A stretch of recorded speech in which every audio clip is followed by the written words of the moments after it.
for goodness sake. Well, come on in, stranger. You gave me quite a start. I thought you were somebody to be feared of. Get down off your horse and sit a spell, can you? Oh, it's not much, it's agreed, but it's all I got right now.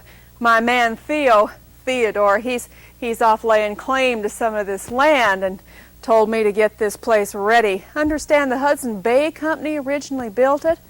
It's not much, but it'll see us through. Understand there was 14 feet in the Blue Mountains snow last year.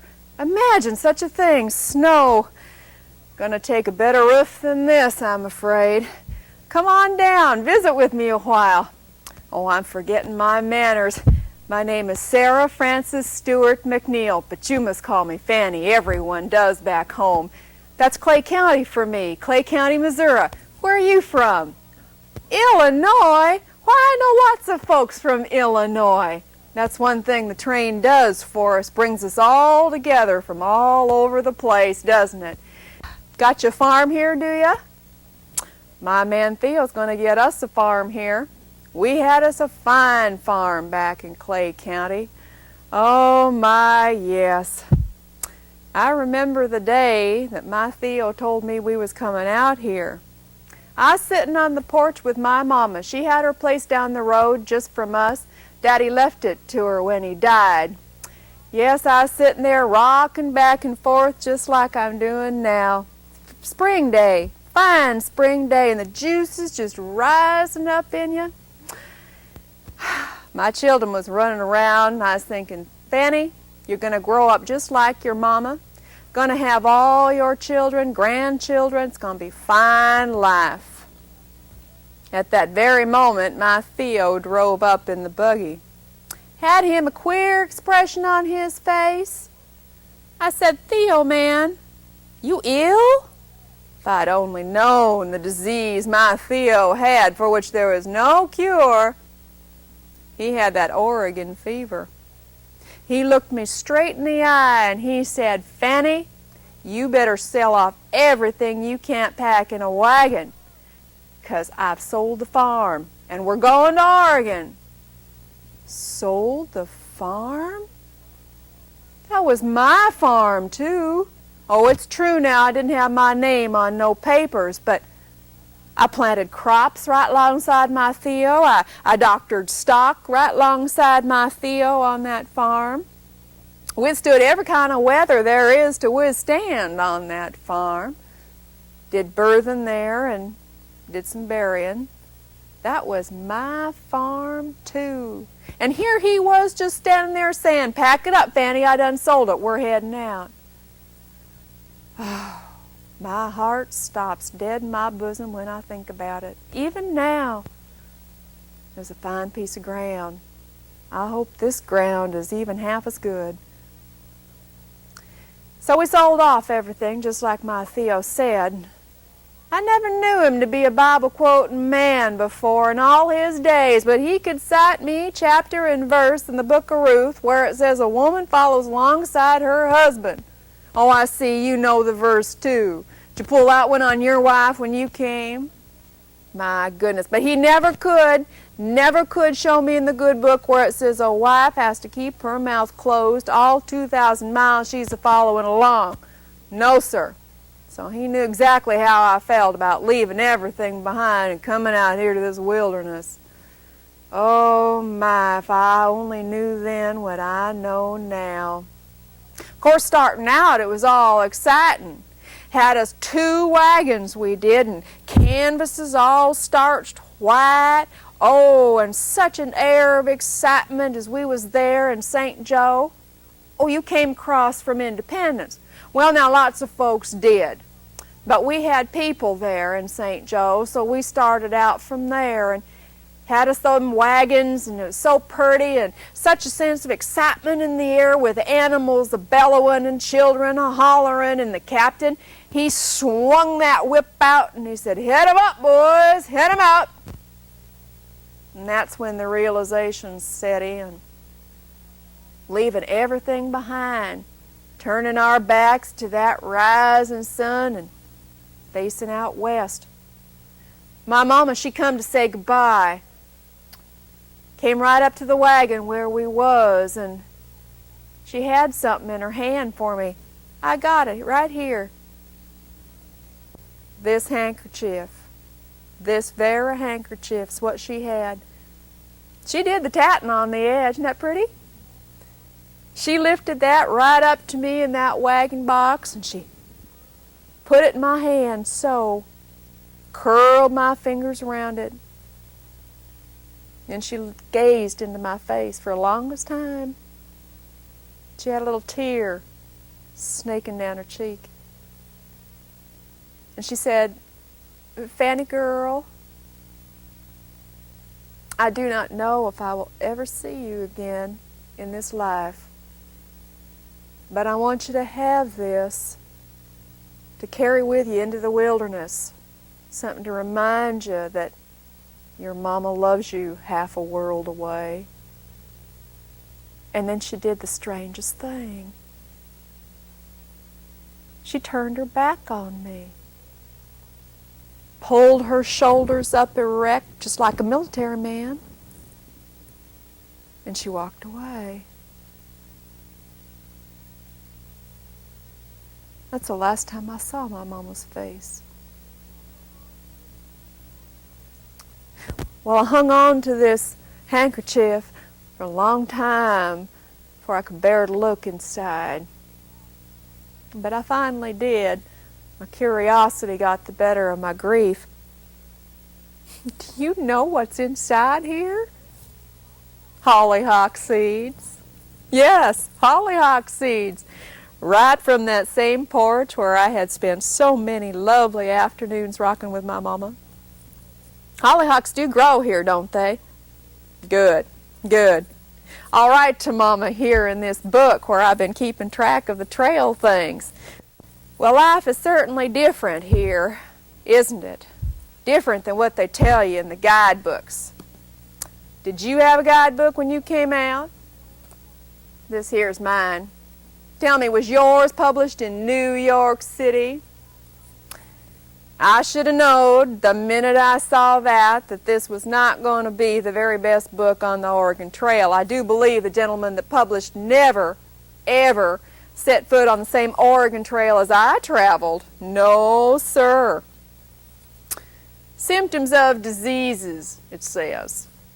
Fine and dandy. It lists all kinds of diseases and things that might happen to a body, but to cure them, to doctor them, you need a physician's kit.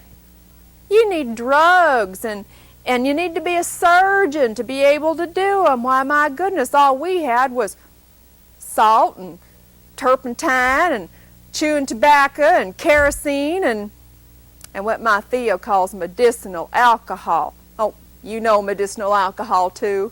Mm-hmm. That was just the beginning.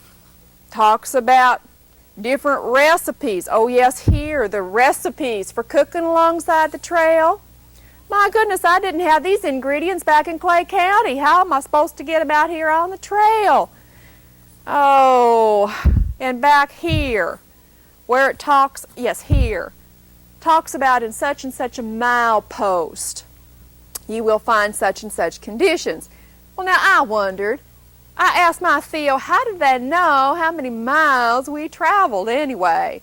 And he said, oh, some man invented a contraption that fits over top of the wheel, measures the revolutions of the wheel as it goes around. You can tell how many miles you've gone. It sounds like something a man would come up with, all right. Well, for my money, when this fell into the Platte, you can see how it's come apart here. It would have been just fine to have it go down the water. Bye-bye. But oh, no. No, my Theo had paid good money for it, so he jumped off and he saved it, he did. Brought it back. To tell you the truth, I'm right glad he saved it. For I have heard so many times on the trail, Fanny, Fanny, Fanny, you are doing something that's unseemly for a woman. You are doing something that's not right for a woman. Where is the woman I left behind? He says, Fanny, Fanny, Fanny, and I just hold this book up and I say, Theo, Theo, Theo. So we're even. Oh, guidebooks. My, my, my. But everything's different out here on the trail, isn't it? I remember the first time that Injuns came into camp. Did you have trouble with Injuns? Oh, yes, I'd heard terrible things about what they would do. And when they came in, I was sore afraid. It was on the north bend of the Platte River, it was. Oh, and they came striding into camp just like this. They were so tall and proud and had buffalo robes wrapped round them, hung with feathers and teeth and bones and whatnot. Oh, I was sore afraid, and the men said, "Women and children into the wagons, quick, and pull that canvas tight." I did exactly what my Theo said. Said later that that was the only time he'd ever seen me act so quick on what he'd told me to do. But those Injuns now, there's smart ones, and there's not so smart ones, and there's clean ones, and there's ones that get the fleas between their teeth and crack 'em just like that. I seen it done. And there's some that make fine moccasins for our feet get so tired of these boots of walking. They're just people, just like you and me, heathen though they may be. We was awful glad when they'd come into camp to trade and to show us what to shoot and what to eat and what berries was good and what not. Buffalo now, they put us on to buffalo. When you came across, was there the great herds? Oh, I heard tell that when they came across the prairies, it just shook the ground, rumbled at something fierce like a big storm a-coming. I remember the first time we had buffalo, I do. There was 14 of them brought down. I brought me down one, too. Oh, now I can see by the look on your face you think I'm pulling your leg, but it's the honest truth. Why, there's nothing to pulling down a buffalo. My goodness, you just raise up your rifle and you sight it in and you pull that trigger and it kicks. That's true, it does. But when you pick yourself up off the ground, something's falling down there at the other end. There's just so many of them, why, they fall down. Oh my, yes, so many new things out here on this trail. When my children first found out they was coming to Oregon, they said, "Hooray! 5 months and no schooling, no teachers, no anything that they were used to." They was wrong, especially about the chores.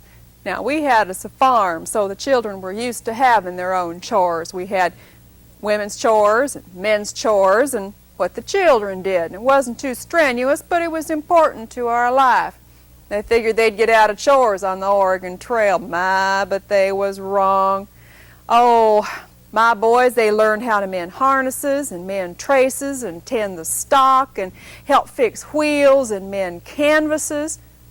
They wouldn't let you know this, but they even learned how to help me do the cooking and the mending of the clothes, sometimes even the washing. And they'd look out for one another, and why, they'd gather firewood when the wood was available. They'd gather the buffalo chips to cook with. They was always a-working.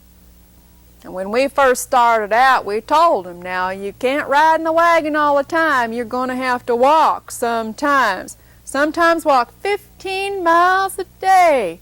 Oh, they could not believe that. 15 miles. When they started out, they'd get so tired and tuckered, we'd load them into the wagon and keep on going till dark. But now they walk 15, 20 miles a day and they still have energy to spend. Where do they get it? I don't know. Oh, but it wasn't all hard on the Oregon Trail. It wasn't all work and chores and whatnot. No, we had some fine times. Why, the boys would sometimes do gymnastics on the grass in the prairie when we'd lay over. Headstands and handstands and somersaults and what have you. Sometimes they'd play their musical instruments. Oh yes, now there was a child in our train played the fiddle just as good as any dolt I ever heard. And Jew's harp. Oh my, and some could sing like angels, I do declare. One of the things my boys especially liked when we'd have us a crick of any size is they'd look for turtle eggs. Oh my, that was a treat. One time we had us a wedding out there, and my boys found enough turtle eggs to bake a real live cake. Yes, sir, that's the truth. Oh my, the games that children can understand to play. The ones they make up. Hide and seek was very popular at first, except some of the children got hid so good they almost got left behind. And then there was little Lucy Turner, and she decided she was a bit tired and feeling a little puny, so she'd get into her mama's physician's kit and drank some laudanum, she did. Drank the whole bottle. Why, she went to sleep, and she slept and slept. She slept till she died. That's how dangerous that was. Children, we expect them to be adults on this trail, take adult responsibilities. Adults share the work, and yet we forget sometimes they are just children after all. Sometimes I think it'd be a wonderful thing to be a child on this Oregon Trail. Why, your schooling would not only be the reading and the writing and the alphabet and so on, but all the new things that you'd see and the new smells that you'd smell and even the new tastes that you'd lay a lip on. That's all part of schooling too. My boys wish that's all the schooling they had, of course, but I made sure every day I could they would write in this book right here. This book I'm sending to Mama. I would write things in and have them copy underneath for their penmanship. I was determined that they would learn to cipher and do their sums. Taught them slogans like, honesty is the best policy. Taught them how to spell England and America and France. All the things that many of the other children did not have to do. Often when the other children were asleep in their tents, my children were up learning, book learning. For when we get to Oregon, I want them to be fine, upstanding citizens when they grow up. Got us a new country out here to build. Why, I want them educated so that they can be leaders. It does tire them out. That's true. Tires me out too. Just think about it. I'm not as young as I was once. I'm not even as young as I was when we started out. Oh my. But we are in the process of building a new country out here, all of us. Got to be as good as we can be. I know that you'll be as good as you can be. You've learned how to survive out here, how to even triumph over the things that was hard. Maybe you can teach me a thing or two. I'll look forward to that. Maybe next time you come, we can start and you can read to me from the newspaper. And we can catch up on all the news. Good then. It's a bargain. You do come back, won't you? I'm going to spend a little time here right now reading back in this book. Reading things my children have written. Things I'm going to send back to their grandma. We'll see you again now. Bye-bye.